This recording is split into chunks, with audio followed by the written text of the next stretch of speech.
चुनाव 2024 और राज्य विधानसभाओं के कार्यक्रम की घोषणा करने के लिए चुनाव आयोग शनिवार 16 मार्च को प्रेस कॉन्फ्रेंस करेगा। ये नई दिल्ली के विज्ञान भवन में दोपहर 3 बजे से होगी। इसे चुनाव आयोग के सोशल मीडिया प्लेटफॉर्म पर लाइव स्ट्रीम किया जाएगा। बता दें, कयास लगाए जा रहे हैं कि 543 सीटों के लिए 2024 के लोकसभा चुनाव 7 या 8 फेज में हो सकते हैं। इसके साथ ही ओडिशा, सिक्किम, अरुणाचल प्रदेश और आंध्र प्रदेश में विधानसभा चुनावों की तारीख का ऐलान भी होगा। इसके साथ ही पूरे देश में आचार संहिता भी लागू हो जाएगी। एक दिन पहले ही 2 चुनाव आयुक्तों ज्ञानेश कुमार और सुखबीर संधू की नियुक्ति की गई है। दोनों ने शुक्रवार 15 मार्च को पदभार संभाला है। इसके बाद सीसी राजीव कुमार समेत 3 अधिकारियों ने चुनाव कार्यक्रम को लेकर बैठक की थी। बता दें, चुनाव आयोग ने 5 फरवरी को सभी राजनीतिक दलों को सलाह दी है कि चुनाव प्रचार अभियानों में बच्चों का इस्तेमाल किसी भी रूप में न करें। पार्टियों को भेजी गई एडवाइजरी में चुनाव पैनल ने पार्टियों और उम्मीदवारों से चुनावी प्रक्रिया के दौरान बच्चों से पोस्टर और पर्चे बांटने, नारेबाजी करने को लेकर 0 टॉलरेंस जाहिर किया है।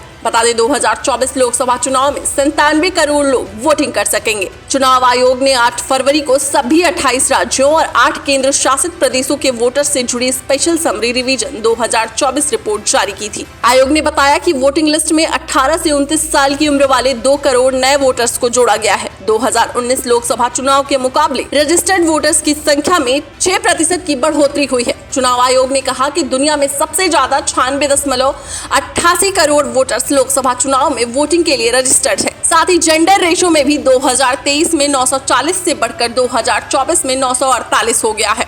बता दें, चुनाव आयोग की सिफारिश के बाद शुक्रवार सरकार ने बुजुर्ग मतदाताओं के लिए पोस्टल बैलेट से वोटिंग करने वाले चुनावी नियम में बदलाव किया है। अब केवल 85 साल से ज्यादा उम्र के बुजुर्ग मतदाता ही पोस्टल बैलेट से वोटिंग कर सकेंगे। अभी तक 80 साल से ज्यादा उम्र के लोग इस सुविधा के पात्र थे। कानून मंत्रालय ने गजट नोटिफिकेशन में बताया कि 85 की उम्र पार कर चुके वोटर्स को ये सुविधा देने के लिए चुनाव संचालन नियम 1961 में संशोधन किया गया है। पिछले 2 लोकसभा चुनाव में चुनाव की तारीखों के ऐलान और वोटिंग के बीच करीब 40 से 50 दिन का अंतर था। 2019 लोकसभा चुनाव 11 अप्रैल से 19 मई के बीच 7 चरणों में हुए थे। चौथे दिन 23 मई को रिजल्ट आया था। इसी तरह 2014 में लोकसभा चुनाव की तारीखों की घोषणा भी 5 मार्च को की गई थी। 7 अप्रैल से 12 मई तक 9 चरणों में चुनाव कराए गए थे। इस बार भी रिजल्ट चौथे दिन 16 मई को आए थे। लोकसभा और 4 राज्यों में विधानसभा चुनाव के लिए 3.4 लाख से ज्यादा सेंट्रल फोर्स के जवानों को तैनात किया जाएगा। जवानों का पहला बैच 1 मार्च को देश के अति संवेदनशील इलाकों के लिए रवाना होगा। आधिकारिक सूत्रों के अनुसार अति संवेदनशील निर्वाचन क्षेत्रों में चुनाव पूर्व तैनाती के हिस्से के रूप में लगभग 2000 कंपनियों को तैनात किया जाएगा, जिसमें करीब 1.5 लाख जवान होंगे।